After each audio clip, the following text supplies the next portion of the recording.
In 2019, Notre Dame is being told to hold the NHL Winter Classic against the Chicago Blackhawks and the Boston Bruins. The game will be announced on November 18th when the Navy football team and Notre Dame go up against each other. There's a couple things that go along with this event. One, this is the first time that a Winter Classic will be held in a college stadium, and especially Notre Dame because it's not one of the biggest ones compared to all the professional stadiums that the Winter Classic has been held in before. A lot of publicity and revenue will be given to Notre Dame for this game because a lot of people will be traveling to their facilities, going to their school, and meeting a lot of people that work there and things.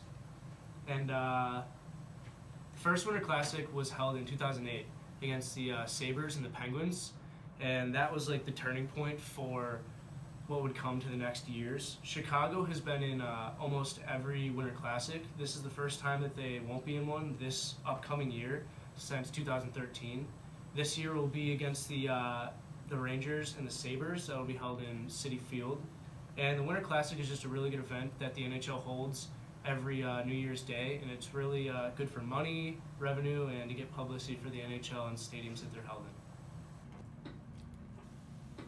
So really sad news for all soccer fans around the world because Italy is gonna miss the next World Cup 2018 in Russia because they lost the game against Sweden. The first time that they're gonna miss it since 1958, and doing that, Italy is one of the most successful national teams in the world as they won the World Cup 4 times, and they're one of the last 3 nations who won it because they won it in 2006 in Germany.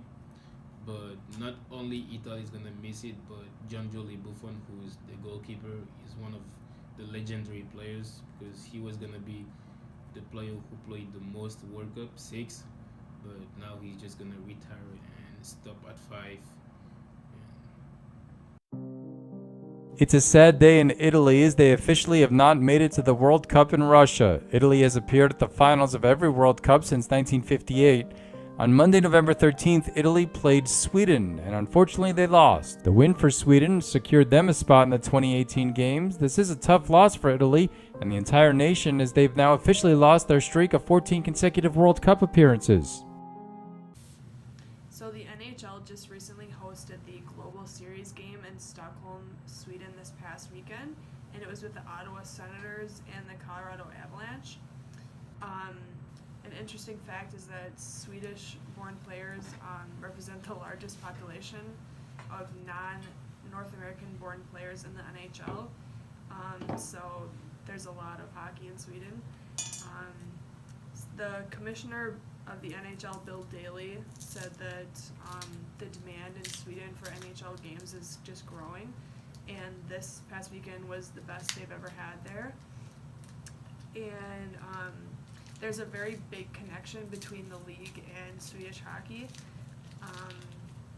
The community really can connect to the players that were born in Sweden, and both the captains of the Senators and Avalanche are Swedish, so that was cool for them.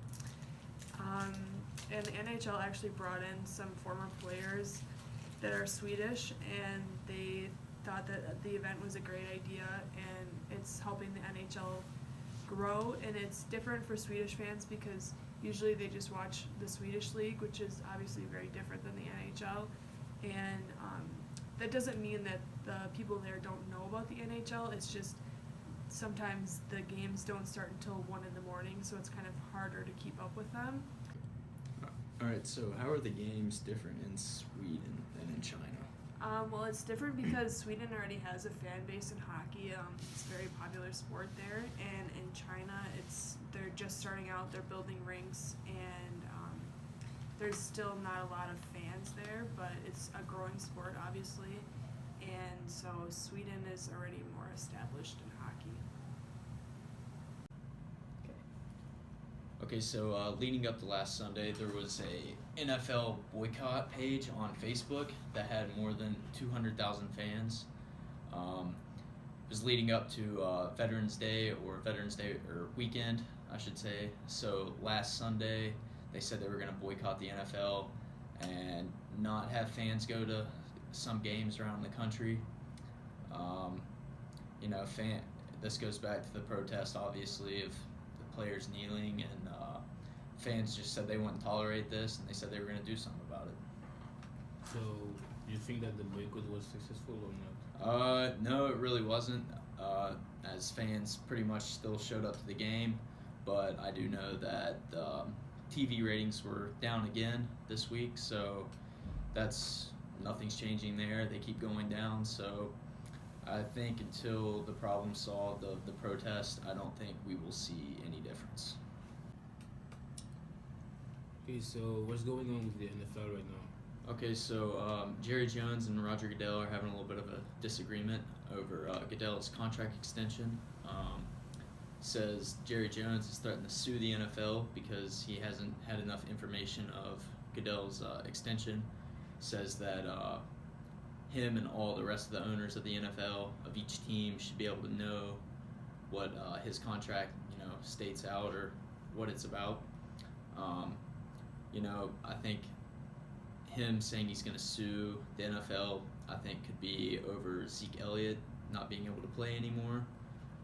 That might have a big part in it. And but last time I heard, Roger Goodell said that he wanted in his new contract $50 million salary per year, with, I guess, free lifetime insurance and also use of the private jet.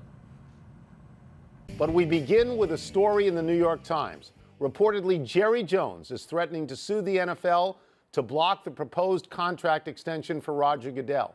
Jones is angry at Goodell for suspending Ezekiel Elliott, and he has told the owners on the compensation committee, the owners of the Giants, the Patriots, the Steelers, the Chiefs, the Falcons, and the Texans, pretty big owners, that he will sue them personally if the contract extension is not scrapped. The Times says Jones has hired famed attorney David Boies. Wilbon, what do you make of this insurrection? Oh, Jerry's angry. I'm angry. You're threatening to take away my boy, my running back. I'll sue all of your pants off. Yeah. That's what we got here. I have a phrase for that, but I won't use it today. Okay, but this is an angry, I know that powerful phrase. man. You use that a You know lot. that? Yeah, you use that a angry, lot. powerful man. And this reminds me of when Jerry first bought the Cowboys. And he was a disruptive, threatening, divisive owner. He was seen that way, Tony, because it wasn't like Al Davis, who just took on the league itself. Jerry was taking on everybody. They had Coke, he wanted Pepsi. This was how he rolled. And then they sort of co-opted him, and he became a force for the league. But now he's a wild card again. Well, I think Jerry is going rogue in this particular thing. Gone rogue. And it seems to me an escalation from last year in the sense that Robert Kraft, and I felt he was wronged unfairly on the Tom Brady thing, he did not threaten to sue the league. No. He didn't go to the competition committee and single out the owners and say, I will threaten all of you if Tom Brady misses these 4 games. He didn't do that. So Jerry Jones has escalated this. But there is a difference now with Jerry Jones. He's got the biggest stadium. He's a leader now. He's the biggest fish in the pond. So if he's this angry, I don't. Okay, so what are they going to do? They're going to force him out? The names involved here are like Mara and Hunt and Rooney. That's right. These are still people that have families that have had franchises 3 times longer than Jerry Jones. And I get that. And I don't think they're going to. Okay. They can remember a time when they disliked actively Jerry Jones, and they can do it Mike, again. in baseball, they once forced out Marge Schott. In basketball, recently they forced out Donald Sterling. The difference is that was bad public behavior. This is different. This is internal politics. Who's going to win this? This is different. Who's going to win? I think that ultimately Jerry Jones is going to You think win so? this. I don't. I think, okay, we'll see. So what do you think about the Roger Goodell and Jerry Jones dispute in the NFL? Personally, I agree with Jerry Jones and how he believes that the owners should have a say in the commissioner's contract. And I think he's specifically saying this, maybe because his team's been targeted by the commissioner multiple times, but altogether the commissioner hasn't really been on everybody's good list, as he's been very unpredictable and not liked by the NFL.